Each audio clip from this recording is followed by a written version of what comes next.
माझ्या काळजाची तार आज छेडली, कशी नशिबान थट्टा आज मांडली. माझ्या काळजाची तार आज छेडली, कशी नशिबान थट्टा आज मांडली. कशी नशिबान थट्टा आज मांडली. ओम नमो अरिहंताणं, ओम नमो सिद्धाणं, ओम नमो आयर्याणं, ओम नमो उपध्यायाणं, नमो लोय सवसा. जिंदगी में मृत्यु से ज्यादा सुनिश्चित कुछ भी नहीं. पद, पैसा, प्रतिष्ठा मिले जरूरी नहीं, लेकिन मृत्यु अवश्य मिलनी ही है. मुश्किलें दिल के इरादे आजमाती हैं, सपनों के पर्दे निगाहों से हटाती हैं. हौसला मत हार मुसाफिर, जिंदगी तो हादसा है एक, मौत से भी खत्म जिसका सिलसिला होता नहीं. मृत्यु को सुधारने चले हो, नहीं सुधरेगी. जीवन सुधार लो, मृत्यु सहज ही सुधर जाएगी. शरीर की हैसियत जिंदगी में मुट्ठी भर राख से बढ़कर कुछ नहीं. इसका बोध शमशान में ही मिलेगा. जिंदगी नाव में बैठने उतरने से अधिक कुछ नहीं. नाव में बैठना जन्म है, नाव से उतरना मृत्यु है. धर्म सूर्य स्वर्गीय श्री किशोर जी बोहरा. मृत्यु से पहले ही मृत्यु पर इतना गहरा भाष्य करने वाले विधाता श्री किशोर जी बोहरा की मृत्यु भी इसी सहजता से हुई.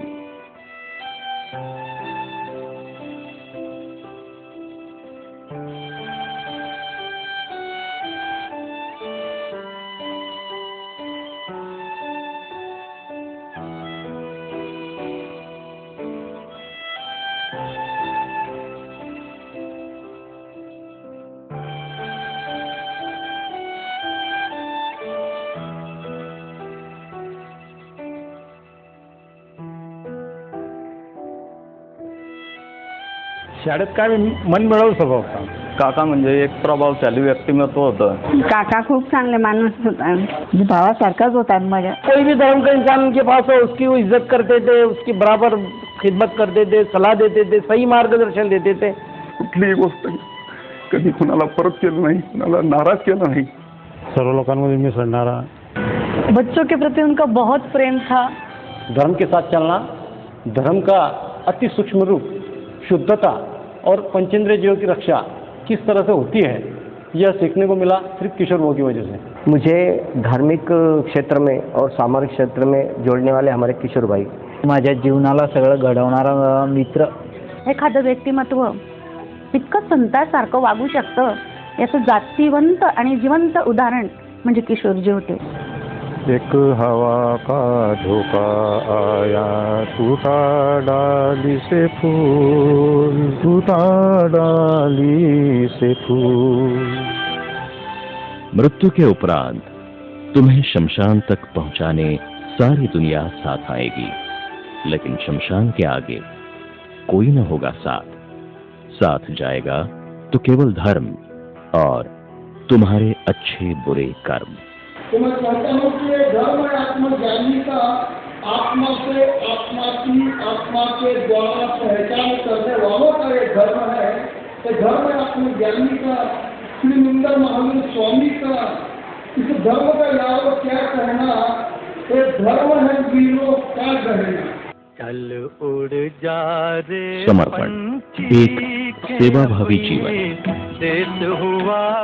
किशोर जी नाम के जैसे ही किशोर थे, सतत उल्लास और उमंग भरे. जीवन रस से ओतप्रोत चैतन्य की बहती धारा थे. अपने स्कूल की पढ़ाई के पश्चात किशोर जी चल पड़े थे जिंदगी की ओर. कलाइयों में जोर, मन में विचारों का शोर, अपने आप पर भरोसा और दुनिया बदल देने का अनोखा इरादा लेकर युवा किशोर जी ने पास के छोटे से गांव हिवरखेड़ा में अपने कारोबार की शुरुआत की. किशोर चंपलाल बोहरा यांचा हिवरखेड्याशी संबंध गेल्या 40-45 वर्षापासून आहे आणि तो व्यापार त्यांचा व्यापार या माध्यमातून आलेला आहे. माझ्या वडिलांचा मोठा आग्रह होता किशोर बोरांनी व्यापार जो आहे तो हिवरखेड्याला सुरू करावा. तिथे सुरुवात करताना त्यांनी 20,000 रुपयावर दुकान सुरुवात केली. त्यांचं की एकच निंबोरा इथून पायी येतच आलं होतो. पुरेशा गोष्टी नव्हत्या, दुकानाला जागा नव्हती. राम मंदिरात जेमतेम दुकानाला सुरुवात झाली. ये उस गांव की इकलौती दुकान थी जिसमें सुई धागे से लेकर कपड़ों तक, राशन से लेकर हार्डवेयर तक और खेती के औजारों से लेकर अनाज के बीज और रासायनिक खाद तक सब कुछ मिलता था. त्यानंतर भाड्याची जागा घेऊन तिथे खाते ठेवायची, लोकांना पुरवठा करायचा. त्यांची परिस्थिती पाहिजे तशी नव्हती, पण सुदैवाने त्यांना सर्व गोष्टीची साथ मिळत गेली. कारोबार के बहाने किशोर जी का गांव वालों से मेलजोल बढ़ता चला. सुख दुख का लेन देन बढ़ा और घर घर से लगाव हो चला. आमच्या बैठकीत बसणे हा त्यांचा नित्यक्रम होता. 25-30 वर्षापासून ते तिथे येत. सकाळचा चहा माझ्या हातचा घ्यायच्या आधी, नंतर दुकानावर जायचे. शेतीमध्ये नवीन नवीन प्रयोग कसे करायचे, कोणत्या पिकावर काय रोग आले काय, ते नेहमी समजावून सांगत होते. गांव वालों की छोटी छोटी समस्याओं को सुलझाने में किशोर जी को बड़ा आनंद मिलता था और समस्या का समाधान हो जाने पर एक पूरा परिवार उनसे आकर जुड़ जाता था. इस तरह उनके रूप में गांव वाले एक अच्छे सलाहकार को भी पाते थे और अच्छे साथी को भी. गावातील लोकांना त्यांच्यापासून खूप खूप खूप फायदा झाला. काही नसताना सकाळी 7 वाजता दुकानावर उधार मिळायचं. कुठलीही गोष्ट कधी कोणाला परत केलं नाही, कोणाला नाराज केलं नाही. 1992 साली ते पुरात वाहून गेले. त्यावेळी रात्री पुरात वाहले त्या दिवशी सुद्धा रात्रभर खूप फिरले. 2-3 दिवस खूप फिरले. माणसं पाठवले गावोगाव बघण्यासाठी, स्वतः फिरले. त्यांचे खूप उपकार आहेत आमच्यावर.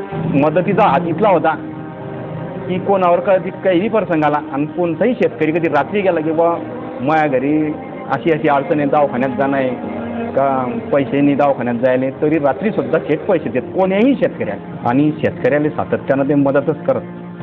गरीब विद्यार्थ्यांना किंवा ज्याला खूप खरोखरच अडचण आहे त्या विद्यार्थ्यांना दरवर्षी तो स्कॉलरशिप देऊन प्रत्येकाला शिकवण्याचा त्याचा खूप मोह होता.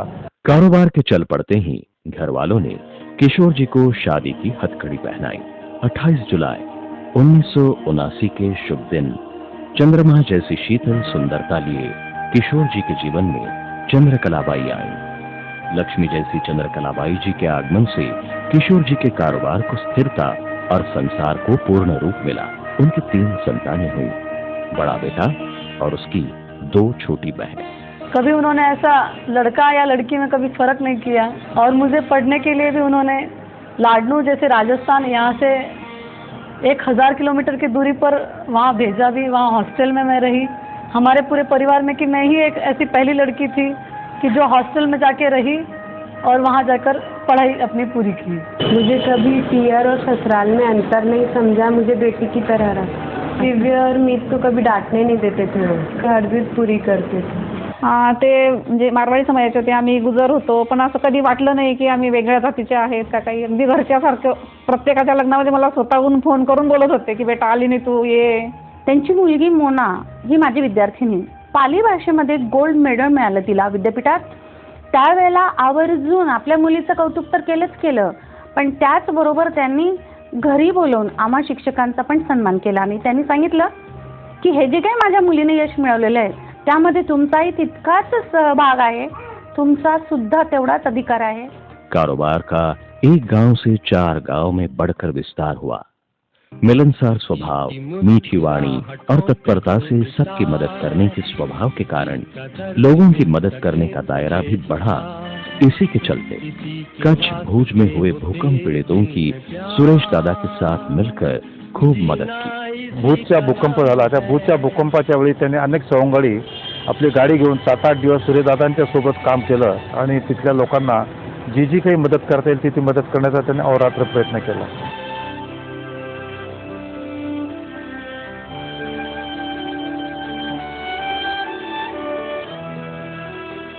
एक 11 वर्षापूर्वी एक मायनर अटॅक आलेला होता आणि जळगावच्या डॉक्टरांनी आम्हाला बायपासचा पर्याय सांगितला होता. म्हणजे पुण्याला ऑपरेशन करायचं जे ठरलेलं होतं तर आम्हाला पुण्याबद्दलची काहीच माहिती नव्हती.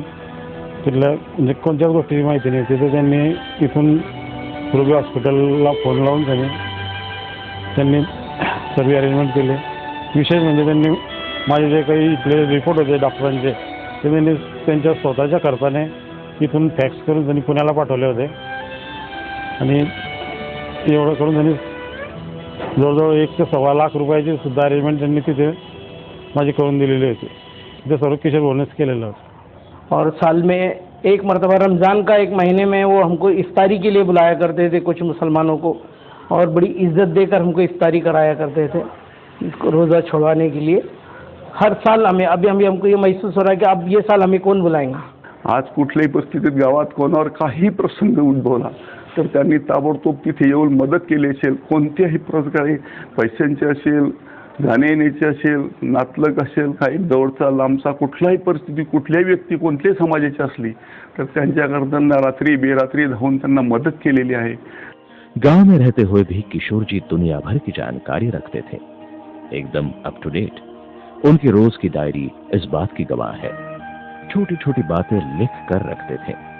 जानकारी, टेलीफोन नंबर्स, नई पिक्चरें, नए नाटक, हर चीज को संभाल कर रखने की उनकी आदत थी. न जाने कौन सी जानकारी किसके काम आ जाए, इस कलेक्शन के पीछे ये नजरिया था.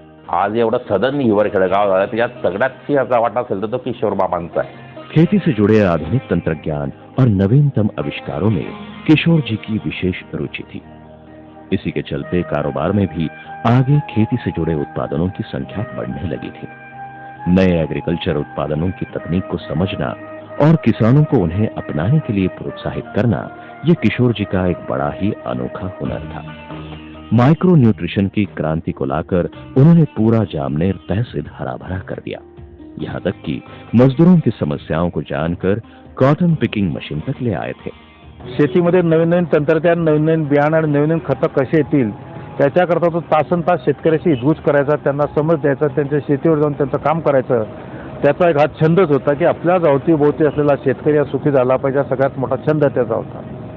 तर रोकडा गिरायकायले बंद करून उधार बियाणं मटेरियल. तर लोक मध्य प्रदेशचे आले, साऱ्या जिल्ह्याचे लोक आले होते. मध्य प्रदेशमधून काही लोक आले तर ते म्हणतात आम्ही रोकडानं पैसे देतोय शेत, म्हणजे ते रोकडा पैसे त्या खिशात. आता उलट काका गेल्यामुळे कसं झालं, आम्हाला कोणाकडून कशी माहिती मिळेल की नाही अशी म्हणजे आमची फार मोठी चिंता झाली है आम्हाला.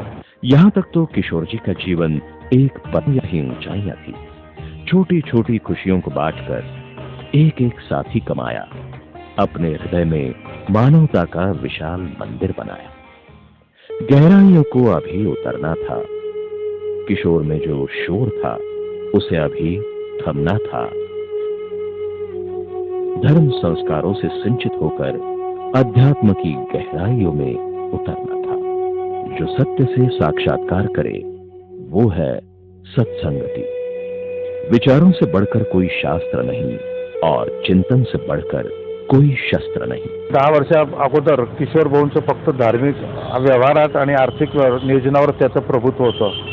परंतु मणिप्रभा श्रीजी महाराजसाहेबांचं एक दिवशी जामनेर शहरात आगमन झालं आणि त्या महाराजसाहेब गुरुदेवांच्या चरणी पहिलंच व्याख्यान ऐकून त्याचं मन परिवर्तन झालं. एक रात अपने स्नेही श्रेष्ठ कुमारपाल भाई शाह की प्रेरणा पाकर किशोर जी पूज्य श्री मणिप्रभा जी महाराजा साहिबा के सानिध्य में आए. उनके संपर्क मात्र से किशोर जी के जीवन में परिवर्तन के वो पल आए जिसे हम आत्म साक्षात्कार कहते हैं. इस एक क्षण में मानो पत्थर मोम बन गया. किशोर जी में बसा कर्म कठोर लोहा धर्म के परिस्पर्श को पाकर सोने सा निखर गया. संतों की सेवा करना, खुद का एकांतर होते हुए, वास बेला होते हुए वो 15-15 किलोमीटर संतों के साथ पैदल चलते थे.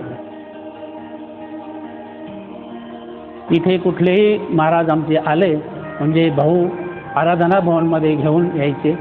तिथे त्यांची व्यवस्था वगैरे व्यवस्थित लावायचे आणि इथून विहार जरी झाला तरी भाऊ आमच्यासोबत ज्या ठिकाणी महाराजांना जायचे असेल त्या ठिकाणी त्यांची व्यवस्था चांगल्या प्रकारे करायची.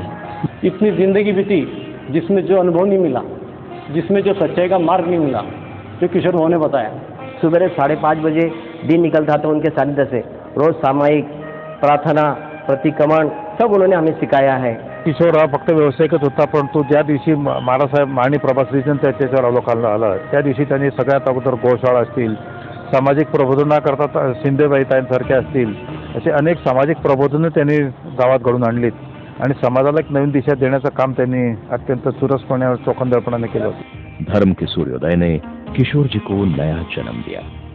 उनके रूप में समाज को कल्याणकारी भ्राता, त्राता, विधाता और तपाचरण करने वाला एक धर्मात्मा मिल गया। बुद्धि का अहंकार पिघला तो अहिंसा और करुणा के रूप में हृदय में आ बसा। गोमाता की शरण में जाकर पहले प्रायश्चित लिया, 6 एकड़ भूमि में गौशाला का निर्माण किया, जहां आज 200 गायें हैं। इसके बाद जीव जंतुओं के नष्टचर्य का पाप जिससे लगा, ऐसा पेस्टिसाइड्स का व्यवसाय उन्होंने त्याग दिया। अब तो किशोर जी चैतन्य धारा बनकर बरसने लगे। गोशाळेची आयडिया जी होती ती मणिप्रभाजी महाराजांची होती, त्यांनी दिलेली। तेव्हापासून जे असे झपाटल्यासारखे एकेका गायीसाठी आम्ही म्हणजे अर्ध्या रात्री जायचो। गायी त्या कोणी आणल्या अपंग हे त्या त्यांची सेवा करण्यात त्यांना खूप म्हणजे हे होत होता, आनंद होत होता। उन्होंने दुखियारों का धीरज बंधाया, उन्होंने भूखों को अनाज पहुंचाया, उन्होंने विद्यार्थियों की शिक्षा पर खर्च किया, स्कूल के बच्चों को किताबें और कापियों का वितरण किया, नेत्रदान और रक्तदान शिविरों का आयोजन किया, पेयजल के प्याऊ लगाकर प्यासों की प्यास को बुझाया, महिलाओं के लिए प्रेरणादायी व्याख्यानों का आयोजन किया, जिनमें सिंधुताई सपकाळ, रेखा मुंदड़ा और राजीव दीक्षित जी जैसे दिग्गजों के कार्यक्रम अंतर्भूत थे। धार्मिक आयोजनों में श्री मानव मुनि जी के व्याख्यान का आयोजन सर्वश्रेष्ठ रहा। किशोर जी की कर्मभूमि तो प्रमुखतः जामनेर ही रही, लेकिन जिनमें कारोबार किया वे 4 गांव हिवरखेड़ा, चिंचखेड़ा, पड़ासखेड़ा और केकत निम्भोरा को उन्होंने दत्तक ले रखा था। इन गांवों में भी उन्होंने परिवर्तन लाया आणि कुठलाही निर्णय घेण्याची क्षमता होती। तो निर्णय मग चुकीचा असेल, खरा असेल, खोटा असेल, पण निर्णय घेण्याची क्षमता आमच्या चौघा भावामध्ये त्याच्यात जी क्षमता होती। 2004 मध्ये माझी आई आजारी पडली आणि तिला संथारा घेण्याचा निश्चय झाला। आमच्या सगळ्या कुटुंबाचा विरोध होता की संथारा देऊ नये, कारण आई अजून टणटणीत आहेत, पण आईचीच इतकी तीव्र इच्छा होती की संथारा घ्यावा म्हणून। त्याच्यात सगळ्यात अग्रेसर राहून किशोरने स्वतःच्या हाताने त्यांना संथारा पचकान दिलं। ही एक अत्यंत आमच्या समाजातली आणि माझ्या परिवारातली अत्यंत निर्भीडपणाची आणि तापटोलपणा ठोकणारा आमचा किशोर आज आमच्यात राहिला नाही।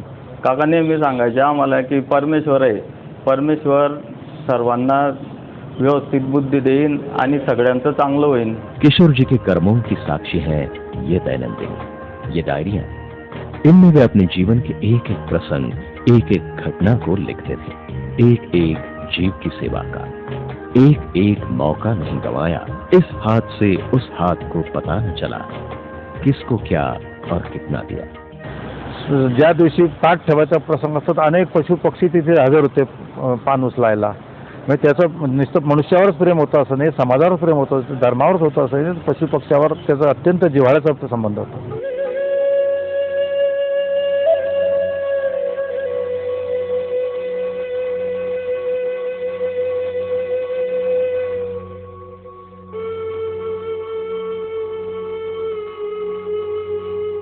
गायीच्या बद्दल तर त्याच्या मनात इतकी मणिप्रभा श्रीजींनी टाकलं होतं की एका दिवशी त्याच्या घरासमोरील गाय चोरीला गेली।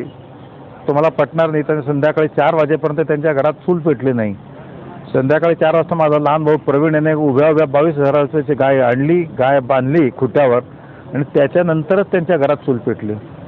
आज आमच्या शहरातून बाहेरगावचा कोणी आमच्या समाजाचा पाहुणा आला तर ते विचारता भाऊ किशोर भाऊचं घर कुठे आहे, तर ते म्हणतात की ज्याच्या बंगल्यासमोर गाय बांधलेली आहे तो म्हणजे किशोर शेठचं घर, असं त्या बंगल्याचं नाव प्रसिद्ध होऊन गेलं।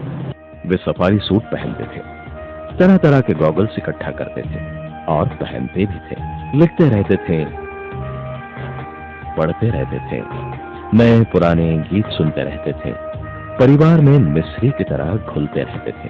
परिवार में जन्म लेने वाले हर नवजात बच्चे से सबसे पहले वही मिलते थे। बर्थडे के दिन मुझे मेरे दादा सब दोस्तों के साथ होटल में लेके गए थे और मेरे को भारी से भारी पेन दिलाते थे। दादा मेरी हर चीज पूरी करते थे। रुग्णों की सेवा के लिए 2400 घंटे स्वयं दक्ष रहते थे और दान पुण्य देने के लिए वर्ष के 365 दिन उपलब्ध रहते थे। कुछ दिनों से धर्म प्रवचनों में अधिकाधिक रम्माण होने लगे थे। समाज कार्य की धुरा आजकल अपने छोटे भाइयों को सौंपकर उपवास और तपाचरण में लीन रहने लगे थे। सामाजिक सत्कार्यों का पर्वत खड़ा कर देने के पश्चात किशोर जी अंतर्मुख होते चले गए, धर्म की गहराइयों में खोते चले गए। तपाचरण के चलते उन्होंने सचित जल को त्याग दिया, रात्रि भोज को त्याग दिया, जमीन कन का भी त्याग किया, दिवाली पर पेला उपवास करके पौषध किया और स्थानक में ही निवास किया। मांस खमण के 31 उपवास किए, 1 आयम्बिल का मांस खमण किया, 2 वर्षों तक सपत्निक वर्षी तप किया। धर्म के मार्ग पर चलकर कर्मों को सुधार डाला, विधाता बनकर अपनी किस्मत को संवार डाला। इतने नसीबों को बनाया आपने कि आने वाली पीढ़ियों के भी मोक्ष का मार्ग बना डाला। धर्म के सागर में शराबोर होकर श्री किशोर जी बोहरा धर्मात्मा श्री किशोर चंद जी बन गए। समाज के सभी बच्चों को धर्म की शिक्षा देने हेतु उन्होंने आराधना मंडल के नाम से एक भवन बनाया। यहाँ वे स्वयं जाकर धर्म का शिक्षण देते थे। उनके पास कई धार्मिक पुस्तकें भी थी, क्योंकि किशोर चंद जी को अनुभूति हो चुकी थी। बहू का वाचन बहुत ही गाढ़ा था। उनके पास धर्मों की ग्रंथ संपदा इतनी बड़ी है, शायद ही पूरे भारत में किसी के पास होगी। किसी संत को भी किसी ग्रंथ की जरूरत पड़ती है तो सबसे पहला नाम याद आता है किशोर भाऊ बोहरा का। कर्म की क्रमिकताओं को लिए पेड़ के तने से जूझ रहे थे, कीड़े मकोड़े की तरह जी रहे थे, मर रहे थे। धर्म की डालियों पर चढ़कर क्या बताएं हमने क्या पाया है। संघर्ष भरी सांसें सहज हो गई, रसीले फलों की टोकरी को सामने परोसा हुआ पाया है। खुशियों से भरी झोलियां थी, प्यारी सी बहुरानी, लाडले दामाद जी और प्यारे प्यारे पोते और पोतियों की सौगात से भरी अपनों की खुशी में झूम रहे थे, नाच रहे थे। खुशी का तो कोई ठिकाना ही नहीं था। कर्तव्यों में कण भर कसूर नहीं थी। धर्म और कर्म का बैलेंस शीट ऊंचाइयों में और गहराइयों में समान रूप से समाया हुआ था। अपनी कलम से लिखा एक एक वचन स्वयं जीकर उसका जीवंत उदाहरण बनने के लिए ही वे जन्मे थे। शायद इसी वचन को जी रहे थे। भतीजे विजय की शादी में पग पकड़ाई की चटपटी रस्म चल रही थी। थिरकते कदमों को खुशियों के संगीत से जोड़ रहे थे कि अचानक सिकुड़ गया सब कुछ। खुशियों के सर्वोच्च क्षणों में ही समेट लिया सब कुछ। धड़कनों के संग संग सांसों को भी थाम लिया। न किसी को अस्पताल पहुंचाने का अवसर मिला और न ही सेवा। कापुर जैसे उड़कर सब कुछ गायब हो गया। उनकी जब मौत हुई उसके 15 मिनट पहले वो मुझसे बात करे, मेरी मजाक करे 15 मिनट पहले, और 15 मिनट के बाद जब मुझे मालूम पड़ा तो मुझे बहुत दुख हुआ कि 15 मिनट पहले तो मुझसे हंसी मजाक करे और उन्होंने 15 मिनट के बाद उनकी डेथ हो गई। बड़े अफसोस की बात। किशोर काकांच्या आत्म्याला शांती हो ही स्वतः ईश्वर चरणी प्रार्थना। उनके हर बात को अपने जीवन में उतारने की कोशिश करता रहूँगा, यही मेरी उनके प्रति श्रद्धांजलि है। किशोर भाऊ इतने महान महान महान है, उनके आत्मा को भगवान शांती देवे। इथलं म्हणजे तो माणूस गेल्यामुळे इथले हवालदार झाले शेतकरी। एवढी सगळी पुण्य असून सुद्धा आमच्याकडून भगवंताने त्याला हिरून दिला। तर माझ्यासाठी त्यांनी काय केलं हे मी वर्णन करू शकत नाही। त्यांच्या बातमीने मला खूप दुःख झालं, तर त्या दिवशी रात्री त्यांच्या जवळ जाण्याची सुद्धा माझी हिंमत झाली नाही। आणि मुलाकडल्याबरोबर मला एक जेवण सुरू केलं, सुटलं आणि तिकडे धावत आलो। आज मला आयुष्यभर मी ते घेतलं आणि माझ्या बापाची भेट झाली त्या दिवशी। धन्य हुए हैं भाग हमारे साथ आपका पाकर। सूना सूना है घर आंगन, आप जैसा अनमोल रतन खोकर। सींचने ये बाग आपका, बनकर हम सच्चे माली सच्चे मन से अर्पित करते हैं ये श्रद्धा सुमनों की अंजलि, ये श्रद्धा सुमनों की अंजलि। परिवार के शुभ अशुभ हर प्रसंग में अपनी धीर गंभीर और स्पष्ट वाणी में मांगलिक वही देते थे, और आज उन्हीं के लिए भी मांगलिक की आज्ञा है। वह प्रकारम पासम पासम वंदान कम गाम कम विस्तर सुनिंदा कम नरसिंह येसुरी जेव्हा पावन तुला दुःख दोहंगम तुह कमते लब्धे चिंतामणि तपोपाय वपे पावन की अळू जन्म जेव्हा आयरा मरम कालम येव संतो महा येतो भक्ती पर्यंत आज जंबोई भवे भवे पास दिनचंद भवे भवे पास दिनचंद भवे भवे पास दिनचंद चैता भागवतम च्या पट्टी महिनो संगीत